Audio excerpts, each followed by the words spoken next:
ETF index mutual funds నేర్చుకుని stock మార్కెట్లో రాణించాలనుకుంటున్నారా? వెంటనే ఈ నెంబర్కి కాల్ చేయండి.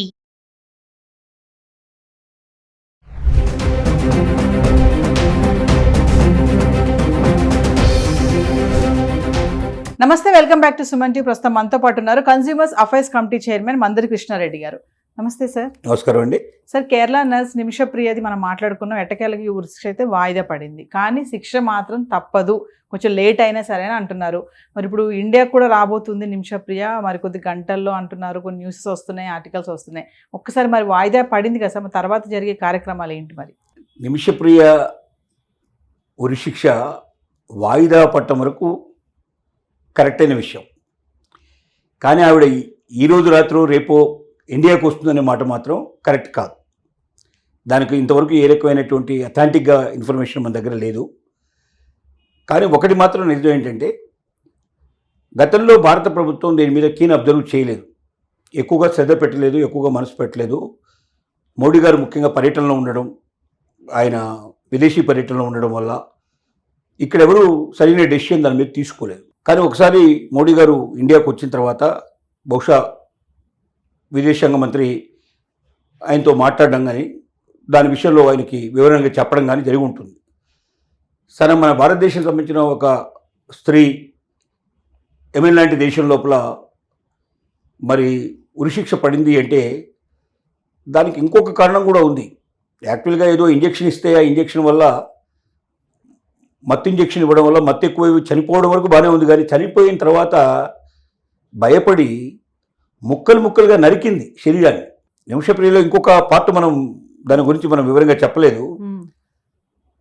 ఆమె చేసిన పని ఏమిటంటే భయపడింది, ఎక్కడ తన మీద పడుతుందో శిక్ష పడుతుందనే భయంతో ముక్కలు ముక్కలుగా కట్ చేసి వాటి డబ్బాల్లో ప్యాక్ చేసేసి వేరే చోటికి పంపించడానికి ప్రయత్నం చేయడం జరిగింది. ఆ సందర్భంలో పట్టుబడింది తను. ఓకే, అంటే ఆ ఇంజెక్షన్ ఇవ్వడం వరకే ఆగిపోయి ఉంటే కొంతవరకన్నా క్షమించడానికి అవకాశం ఉండేది కుటుంబం కూడా.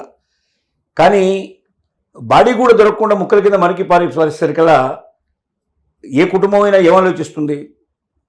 ఒక శరీరం అన్నా దొరికితే దాన్ని కన్నం చేయడం, కానీ సాంప్రదాయ పద్ధతి ప్రకారంగా వాళ్ళు దాన్ని కన్నం చేసి, దాన్ని అంటే వాళ్ళు కన్నం అంటారు దాన్ని మామూలుగా ముస్లిమ్స్, అలా చేసే ఒక అవకాశం ఉండేది. కానీ ఇక్కడ జరిగింది ఏమిటంటే, మరి నిమిషప్రియకి ఆ క్షణంలో ఏమనిపించిందో, అంటే ఆ శరీరాన్ని దొరకకుండా చేస్తే, బాడీ దొరకకుండా చేస్తే తను తప్పించుకోగలని అనుకుందో ఏమిటో తెలియదు. ముక్కల కింద నరికేసి వాటంతా ప్యాక్ చేసి దాన్ని వేరే చోటకు రవాణా చేసి తను తప్పించుకుందామనే ప్రయత్నం చేసింది. వేరేది ఎక్కడో కనపడకుండా చేద్దామనే ప్రయత్నం చేసింది. అది కొంచెం క్రిమినల్ మెంటాలిటీకి ఎక్కువగా దారితీసే విషయం. ఎవరైనా సరే ఏదో నేను ఇంజెక్షన్ ఇచ్చాను, డోస్ ఎక్కువ పడింది, పొరపాటున జరిగింది అనడానికి ఎవరికైనా సరే ఒక అవకాశం ఉండేది. కానీ అవకాశం దాటి, పరిధి దాటి ఒక క్రిమినల్ మైండ్ తోటి, అంటే నిజంగానే కావాలనే చంపేసి కావాలనే ముక్కల కింద నరికేసిందేమో అన్న అభిప్రాయం కలిగేటట్టుగా చేయటం వల్లనే తనకు మరణశిక్ష ధృవీకరణ అయింది. ఆ కుటుంబం కూడా అంత తొందరగా ఒప్పుకోవడానికి వీల్లేని పరిస్థితుల్లో ఇప్పటికీ చాలామంది సంప్రదించారు. మన దేశం నుంచి వెళ్ళినటువంటి ముస్లిం మత ప్రవక్త, ఆయన ప్రయత్నం ఒకవైపు జరిగింది, అబూబకర్, ఇంకో పక్కన కేఏ పాలు క్రిస్టియన్ కమ్యూనిటీ తరఫున వెళ్ళి తను ప్రయత్నం చేశాడు. తర్వాత ఇంకా కొంతమంది తెలిసిన వాళ్ళు చాలా ప్రయత్నాలు జరిగాయి. కానీ ఇప్పుడు కేంద్ర ప్రభుత్వమే స్వయంగా పూనుకోవడం వల్ల, యెమెన్ గవర్నమెంట్ తోటి సంప్రదింపులు జరపడం వల్ల, భారతదేశం లాంటి ఒక పెద్ద దేశం ఒక చిన్న దేశమైన యెమెన్ దేశాన్ని రిక్వెస్ట్ చేయడం వల్ల డెఫినెట్గా కొంచెం ఆశ చిగురించే పరిస్థితులు కనపడుతున్నాయి. అంటే ప్రభుత్వం ఒత్తిడి వల్ల అక్కడ ఉన్నటువంటి, అంటే ఆ చిన్న దేశం కాబట్టి అక్కడ ఉండే కోర్టులు కూడా గొప్పగా ఎక్కువగా అరబ్ దేశాధిపతుల చేతుల్లోనే కోర్టులు కూడా ఉంటాయి, వాళ్ళు చెప్పినట్టే నడుచుకునే పరిస్థితి ఉంటుంది. కాబట్టి ఆ రకంగా కొంచెం పరిస్థితులు మెరుగుపడేటట్టుగా కనబడుతున్నాయి. అవన్నీ ఒకవేళ కలిస్తే నెక్స్ట్ కొన్నాళ్ళలోనే పూర్తిగా రద్దు కావడం కానీ, లేకపోతే కొంత శిక్ష తగ్గించడం కానీ, అంటే ఉరిశిక్ష నుంచి యావన్మరణ శిక్ష, అంటే జీవితాంతం కూడా ఉండేటువంటి జీవితాంతం ఉండేట్టుగా దాన్ని వేయటం కానీ, లేకపోతే ఇంకా కూడా ఏదైనా తగ్గించేసి కొన్నాళ్ల పాటు శిక్ష అనుభవించి వెనక్కి వచ్చేట్టుగా కానీ ఇది మార్చే అవకాశాలు ఉన్నాయి. అంటే ఇప్పట్లో ఇండియాకి వచ్చే ఛాన్స్ అయితే లేదంటారు. పూర్తిగా రద్దయి జైల్లోంచి బయటకు వస్తే కూడా రావడానికి టైం పడుతుంది. ఎందుకంటే ఏదైనా సరే ఒక ప్రొసీజరు, సిస్టమ్ అంతా ఉంటుంది.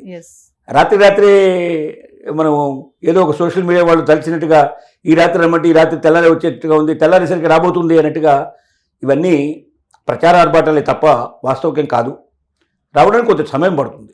ఒకవేళ నిజంగా విడిపించే ప్రయత్నం జరిగినా అక్కడ నుంచి తను మళ్ళీ తిరిగి ఇండియాకు రావడానికి కొంత సమయం పడుతుంది. ఎందుకంటే జైలు పద్ధతి ప్రకారంగా వాటిని చేసుకొని పూర్తి చేసి బయటకు వచ్చేసరికి కొంత సమయం పడుతుంది. అంటే ఆర్డర్స్ పోవాలి కదా, ప్రభుత్వం నుంచి ఆర్డర్స్ సుప్రీంకోర్టుకి వెళ్ళాలి, అంటే అక్కడ ఉన్న కోర్టుకి వెళ్ళాలి, కోర్టు నుంచి మళ్ళీ తిరిగి జైలుకి వెళ్ళాలి, జైలు నుంచి బయటికి రావాలి. ఏదైనా కొంత సమయం పడుతుంది. సమయం లోపల వచ్చే అవకాశం ఉందని, వస్తే బాగుండనేటువంటి భారతీయులు ఆశ నెరవేరితే బాగుండనేది ఆలోచనే. కానీ బట్ ఇలాంటి క్రిమినల్ మెంటాలిటీ ఉండడం కూడా కరెక్ట్ కాదు.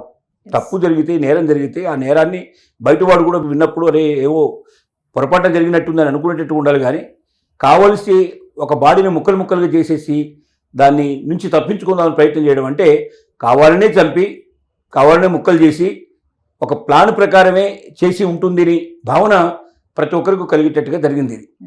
కాబట్టి భారతీయులు ముఖ్యంగా ఇతర దేశాల్లో ఉండేవాళ్ళు ఆలోచించాల్సిన విధానం ఏంటంటే, మొదటగా ఆ దేశానికి మనం అతిథులుగా పెడుతున్నాం, అక్కడ ఏదో పని చేసుకొని మన జీవితం పొట్టబోసుకోవడానికి వెళ్తున్నాం, లేదా మన కుటుంబాలకు ఇక్కడ కొంత డబ్బు సంపాదించి పంపించడానికి వెళ్తున్నాం. కాబట్టి అక్కడ ఉన్నటువంటి చట్టాలని గౌరవించాలి. When you are in the Rome you must be Roman అన్నాడు. మీరు రోమ్లో ఉన్నప్పుడు రోమన్ లాగానే ఉండాలి. మీరు ఏ దేశంలో ఉన్నప్పుడు ఆ దేశం యొక్క గౌరవాన్ని ప్రతిష్టను పెంచేటట్టుగా ఉండాలి. ఆ దేశంలో ఉండేటువంటి చట్టాలని గౌరవించాలి.